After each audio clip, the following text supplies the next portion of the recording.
আসসালামু আলাইকুম, আমি মুনতাহা জ্যোতি। তো আমি এখন কুষ্টিয়া বাজারে চলে আসলাম, সন্ধ্যা বাজারে।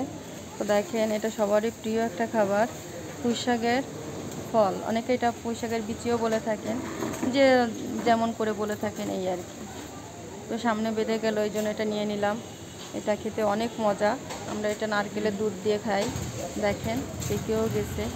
অসময়ে এই ফলগুলো দেখে আমি নিয়ে নিলাম। এই যে 1 কেজি ভাইয়ারা এটা পাইকারি বিক্রি করে, তো ভাইয়াদের কাছে রিকোয়েস্ট করছি, এই জন্য ভাইয়ারা আমাকে 1 কেজি দিচ্ছে এখান থেকে। যাই হোক, ভাইয়াদের প্রতি আমি কৃতজ্ঞ। ভালোই লাগতেছে। এইখানে দেখেন গ্যাটকল, এইগুলো হচ্ছে গিয়ে এক ধরনের কচু জাতীয়, আমরা মহিলারা বেশিই চিনি। এর আটি কত করে? এটা হ্যাঁ, এগুলো কত করে? আপনারা কি বলেন এটাকে? এটাকে কি শাক বলেন? গ্যাটকলই তো। কত করে এগুলো আটি? ভালোই লাগতেছে। যে ফুলকপি, তারপরে হচ্ছে গিয়ে কচু, পেঁপে, সব কিছুই আছে, চাল কুমড়া, হিরোই, এখানে গাজর, সজনা সবই আছে। মাশাআল্লাহ, আলহামদুলিল্লাহ।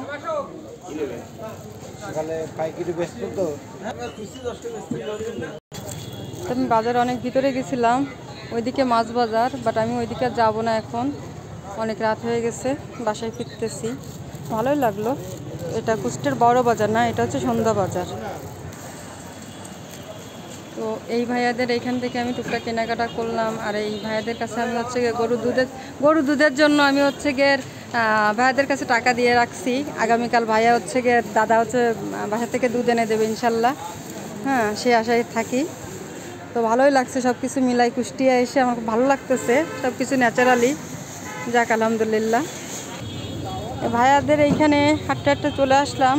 তো ভাইয়ারা এখানে নারকেল বিক্রি করতেছে। নারকেলগুলো খুব ভালো, আমাদের খুলনার মতোই। সব থেকে ভালো লাগছে ভাইয়াদের ব্যবহারটা। তো আমিও একটা নারকেল নিয়ে নিলাম, আলহামদুলিল্লাহ। তো সব মিলাই ভালোই লাগছে। আমি একটু তেঁতুলও নিয়ে নিলাম, যেহেতু বাচ্চারা হচ্ছে ফুচকা খাবে, ওইটার জন্য বাসায় টক নাই, তো তেঁতুলও নিয়ে নিলাম। আর এখানকার সত্য কথা বলতে ভাইয়াদের ব্যবহারটা আমার অনেক ভালো লাগছে, আলহামদুলিল্লাহ। তো সবাই ভালো থাকেন, সুস্থ থাকেন। আল্লাহ হাফেজ।